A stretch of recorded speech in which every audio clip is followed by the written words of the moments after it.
ICMR गवेषण चिंताजनक तथ्य पारिवारिक इतिहास निद्राहीनता और मेदबहुलतारू समस्या महिला क्षेत्र में प्रतिवर्ष बढ़ी स्तन कर्कट मामला।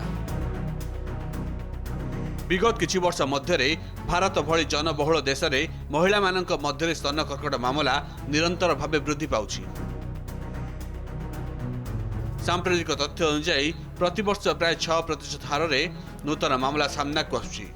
Indian Council of Medical Research एक अध्ययन में यहाकू नहीं चिंताजनक रिपोर्ट सामना को आसी। विशेषज्ञ माने जानिबा को पाइछन्ति जे केवल बयस किंबा पारिवारिक इतिहास नुहे वरम खराब जीवनशैली मध्य महिलांक मध्य स्तन कर्कट वृद्धिर एक प्रमुख कारण। निद्रा अभाव दीर्घकालीन चाप एवं केंद्रीय स्थूलता विशेषकर पेटर चर्बी एवं प्रमुख विपद कारण भाव उभा होउछि।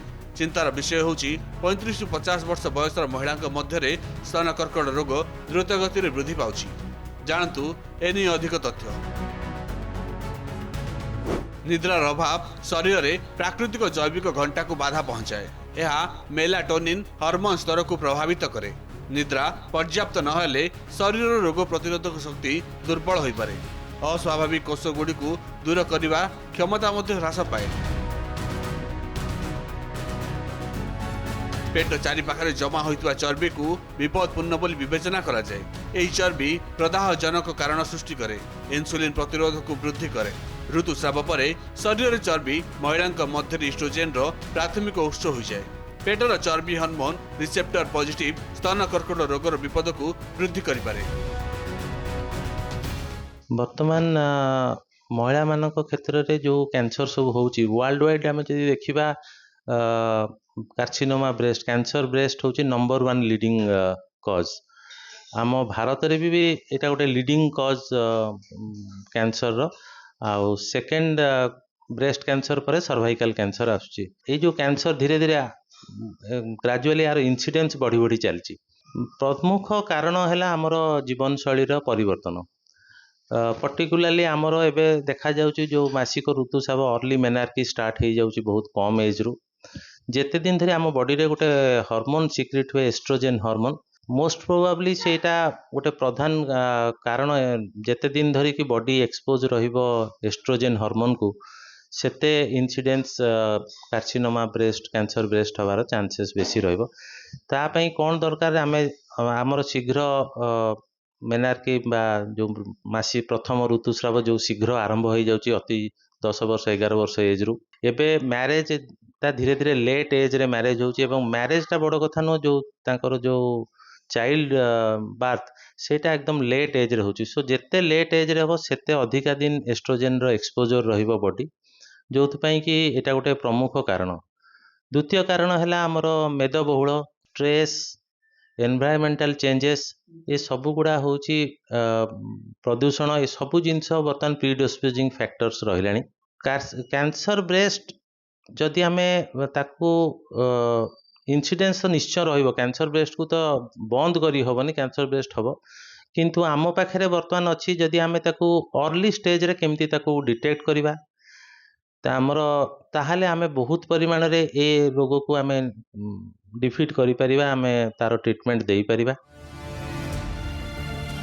आईसीएमआर रिपोर्ट अनुसार भारत में कम बयसर महिला मानक मध्य पूर्व अपेक्षा स्तन कर्कट अधिक देखा जाउछि।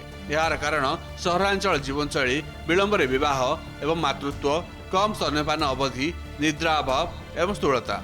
जदिओ बयस एवं जेनेटिक कारण गुड़िक प्रमुख कारण रही तथापि जीवनशैली कारण गुड़िक वर्धित भाव में अधिक प्रचलित होछि। आमर लाइफस्टाइल चेंज करिया को पड़िबो वेट रिडक्शन करिया पड़िबो। आमको आमर जो रहिला स्ट्रेस फैक्टर को रिलीव करिया पड़िबो। एडिक्वेट स्लीप एक्सरसाइज ये सब जिनस उपरे बेसी फोकस करिया पड़िबो एवं सचेतनता आम भितर बढ़िया पड़िबो जे ए कैंसरटा आमे जदि केमिति आमे निजे डिटेक्ट करि परिबा।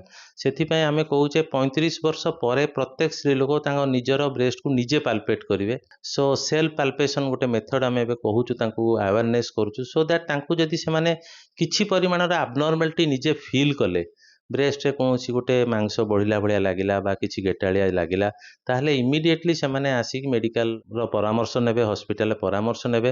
ଆମେ ବିଭିନ୍ନ ପରୀକ୍ଷା ତାକୁ କରି ଆମେ ଅର୍ଲି ଷ୍ଟେଜରେ ତାକୁ ଡାୟଗ୍ନୋସିସ୍ କରିପାରିବା। ସେଥିପାଇଁ ଏବେ ଆମର ଗୋଟେ NCD ପ୍ରୋଗ୍ରାମ ଚାଲିଛି। NCD ଅଣ୍ଡରରେ ଆମେ 3ଟା କ୍ୟାନ୍ସର ମେନଲି ସ୍କ୍ରିନିଂ କରୁଛେ, କ୍ୟାନ୍ସର ବ୍ରେଷ୍ଟ, ଓରାଲ କ୍ୟାନ୍ସର ଆଉ ସର୍ଭାଇକାଲ କ୍ୟାନ୍ସର। ସେଥିରେ ଫୋକସ୍ ଦେଉଛେ କ୍ୟାନ୍ସର ବ୍ରେଷ୍ଟକୁ। ଆମର ସବୁ ANM ମାନଙ୍କୁ ଆମେ ପେରି ଫିଲ୍ଡ ଲେବୁଲରେ ସେମାନଙ୍କୁ କୁହାଯାଇଛି ଯେ ସେମାନେ ସ୍କ୍ରିନିଂ କରିବେ। ପ୍ରତ୍ୟେକ ସ୍ତ୍ରୀ ଲୋକମାନେ 35 ବର୍ଷ ଉପରୁ ତାଙ୍କର ବ୍ରେଷ୍ଟ ପାଲପେଟ୍ କରିବେ। କରିସାରିଲା ପରେ ଯଦି କିଛି ସେମାନେ ଆବନର୍ମାଲିଟି ପାଉଛନ୍ତି ତାକୁ ନେଇକି ନିକଟସ୍ଥ ହସ୍ପିଟାଲ ଆସି ପରୀକ୍ଷା କରାଇବେ। ଆଉ ମୋର ଲାଷ୍ଟ ମେସେଜ ହେଉଛି ଆମ ଜୀବନଶୈଳୀ ଯଦି ଆମେ ପରିବର୍ତ୍ତନ କରିବା, ସନ୍ତୁଳିତ ଖାଦ୍ୟ, ଏକ୍ସରସାଇଜ, ଷ୍ଟ୍ରେସ୍ ଫ୍ରି ରହିବା ଏବଂ ନିଜେ ସେଲ୍ଫ ପାଲପେସନ୍ ନିଜେ କରିବା ସବୁବେଳେ। ଆଉ ଯେତେବେଳେ ଆମେ କୌଣସି ପ୍ରକାର ଆବନର୍ମାଲିଟି ଦେଖିଲେ ଯଦି ଆମେ ତାକୁ ଇମିଡ଼ିଏଟ୍ ମେଡ଼ିକାଲ ଆଡ଼ଭାଇସ୍ ନେବା ତାହେଲେ ଆମେ ଏ ରୋଗରୁ ମୁକ୍ତି ପାଇପାରିବା।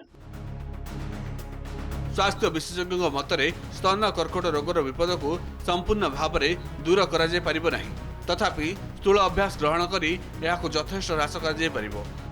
ଏଥିରେ ନିୟମିତ ଏବଂ ପର୍ଯ୍ୟାପ୍ତ ନିଦ୍ରା, ଚାପ ନିୟନ୍ତ୍ରଣ, ପେଟ ଚର୍ବି ହ୍ରାସ, ଶାରୀରିକ କାର୍ଯ୍ୟକଳାପ ବୃଦ୍ଧି ଏବଂ ସନ୍ତୁଳିତ ଖାଦ୍ୟ ଗ୍ରହଣ ଅନ୍ତର୍ଭୁକ୍ତ।